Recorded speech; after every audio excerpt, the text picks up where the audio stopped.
Chers apprenants, bonjour. Je suis Tofoku, votre enseignant de culture Ndiembo, dans le cadre du programme d'apprentissage des cultures africaines proposé par Griot Moderne. Notre première leçon est une leçon introductive. Elle porte sur la genèse du monde. L'objectif de cette leçon est de décrire les origines de l'Afrique face à la connaissance actuelle. Pour cette leçon, je m'en vais vous raconter une petite histoire en deux parties. La première partie de notre histoire, la voici. Il était une fois un être appelé Mbungong. Mbungong créa de façon mystérieuse le monde. Le monde Ngong, au départ, est une immense boule chaude, amorphe. Dans sa toute puissance, Mbungong, c'est-à-dire le créateur du monde, a fait exploser cette volumineuse masse. Boum! Et aussitôt, elle s'est divisée en plusieurs compartiments. Chaque compartiment fut séparé de l'autre à l'aide des vastes étendues d'eau qui constituent aujourd'hui la mer, c'est-à-dire les océans.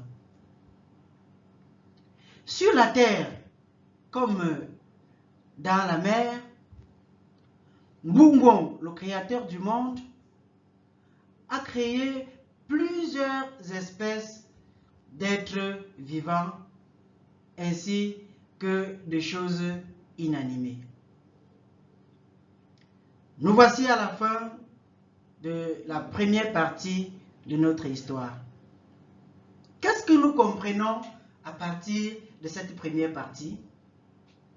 Nous comprenons simplement que le monde, à l'origine, est créé par un être tout-puissant que les Ndiembo appellent Mbungong. C'est Mbungong qui a donc créé le monde avec à l'intérieur des êtres vivants et des choses inanimées.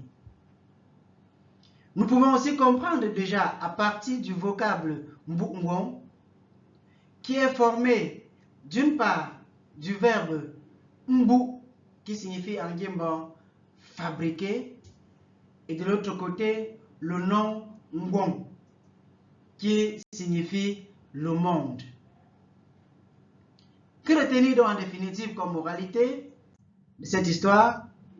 C'est que Mbungong a créé le monde et tout ce qui se trouve dans ce monde-là comme être vivant et choses inanimées. Nous allons donc passer à la deuxième partie de notre histoire sur la genèse du monde. Nous avons compris dans la première partie que Mbungong a créé le monde. Dans la deuxième partie de notre histoire, écoutons ceci. À chaque compartiment du monde créé par Mbungong correspondait une certaine espèce de créature. Mbungong a fabriqué les astres dans le ciel qui brillent la nuit tout comme le jour. La lune et les étoiles éclairent la nuit. Le soleil éclaire le jour. Au cœur de cette créature, Mbungon a mis l'homme, l'être humain, et il lui a confié la gestion de toute sa créature. C'est alors que l'homme a donc trouvé un nom à chaque chose inanimée, tout comme il a trouvé un nom à chaque être vivant qui l'entoure. Il a donc donné le nom à chaque grand compartiment ainsi créé que nous appelons aujourd'hui continent. L'Afrique est donc l'un de ces continents à côté des autres compartiments. Voilà la fin de la deuxième partie de notre histoire. Qu'est-ce que nous pouvons comprendre à partir de cette deuxième partie?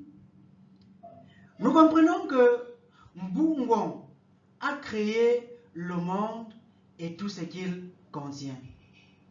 Il a créé l'homme qui a donné le nom à chacune de ces créatures, y compris l'Afrique et ses nombreuses réalités.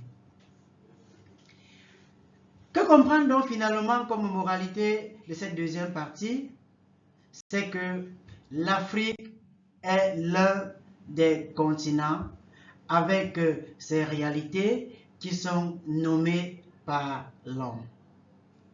Nous arrivons donc ainsi à la fin de notre histoire sur l'origine du monde.